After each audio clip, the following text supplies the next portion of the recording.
So for decades, right, our whole understanding of human genetics, it's been based on a single map, just one. But what if that map was, well, incomplete?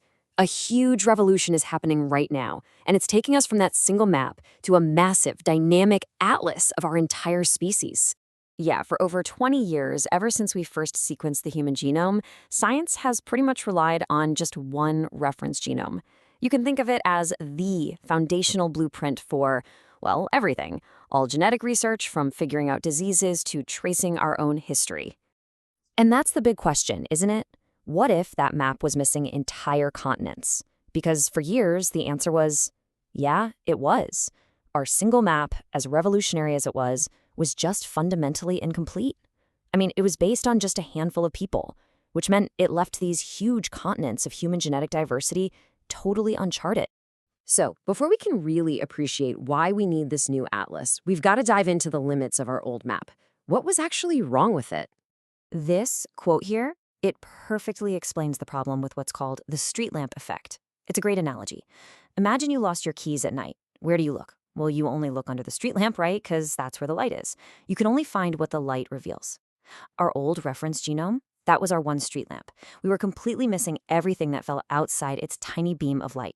And the amount of stuff we were missing, it's just staggering. We're talking 210 million base pairs.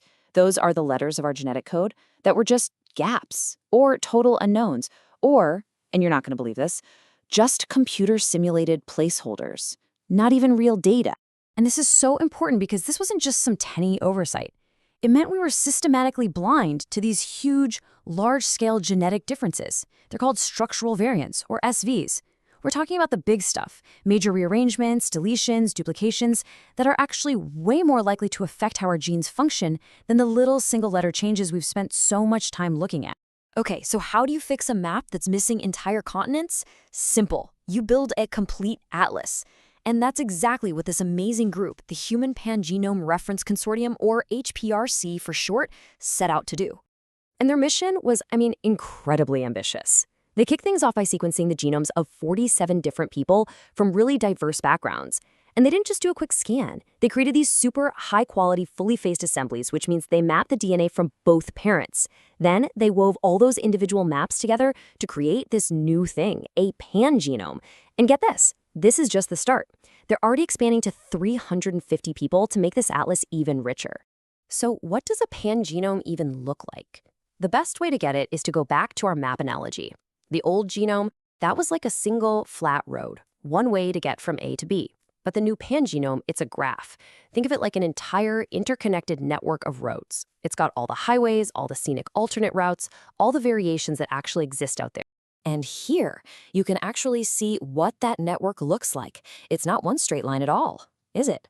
Every single time a path branches off, that represents a real genetic difference that exists in the human population. The pangenome holds all of these different paths together in one single comprehensive structure. It's awesome. So how good is this new atlas? Well, the quality is just phenomenal. The individual genomes they use to build it have over 99% sequence coverage, and they're more than 99% accurate, both at the big structural level and down to the single base pair. This is an absolutely rock-solid foundation to build on. All right, so we've built this incredible new tool. The big question now is, what does it show us? What can we see now that we were totally blind to before? Let's dive into the discoveries, because this is where it gets really exciting. First off, just the sheer amount of new information is mind-blowing. That pangenome added 119 million new base pairs of DNA to our map. And this isn't just junk DNA. This is brand new genetic territory for us to explore. We can now search for causes of disease and new clues about human evolution in places we never even knew existed. And hidden inside all that new code, scientists found over 1,100 new gene duplications. Now, this is super important because having extra copies of a gene can sometimes protect you from a disease, or it can contribute to one. And before the pangenome, these were completely invisible to us. We had no idea they were there. And remember those big, important structural variants we talked about? The ones we were missing? Well, the pangenome more than doubled our ability to find them. That's a 104% increase. We've basically gone from seeing a tiny fraction of the picture to seeing it all in stunning high def. This is an absolute game changer for understanding complex genetic conditions. But, it's not just about finding new stuff. The pangenome also makes all of our existing analysis way more reliable. By comparing our genetic data against this new, better atlas, we actually cut down on our errors when looking for small variations by 34%. It's simple, right? Better data going in means much better, more confident science coming out. And this is what that accuracy looks like in the real world. This picture shows a really important genetic region for medicine. On the old map, it was just a blur, a complicated mess that was basically impossible to figure out. Now, with a pangenome, every single path, every variation is crystal clear. Just look at that difference. So, what does all of this mean for the future? It's not an exaggeration to say we are stepping into a completely new era for genomics.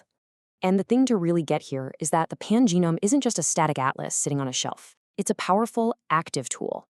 It's like a new GPS for geneticists, one that doesn't just show them more of the map, but gives them way, way better directions for every single analysis they do. Just look at this chart. It shows that power in action. Using the old methods, scientists would find, on average, maybe 9,600 structural variants per person. With the pangenome, that number jumps to over 18,000. It's not a small improvement. It's a fundamental shift in our ability to see what's actually there. And maybe the most important part of all of this? This is about building more equitable, more representative science. For way too long, our genetic standard was based on a tiny number of people, which just didn't reflect the incredible diversity of our species. By building an atlas that actually includes people from all over the world, we create a better tool for everyone.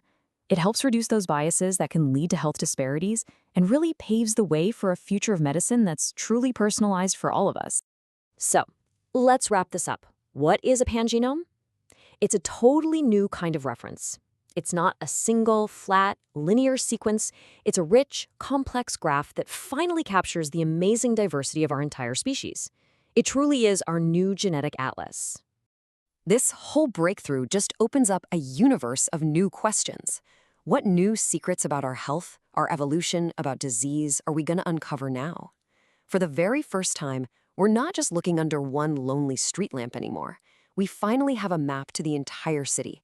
And the exploration, it's really just beginning.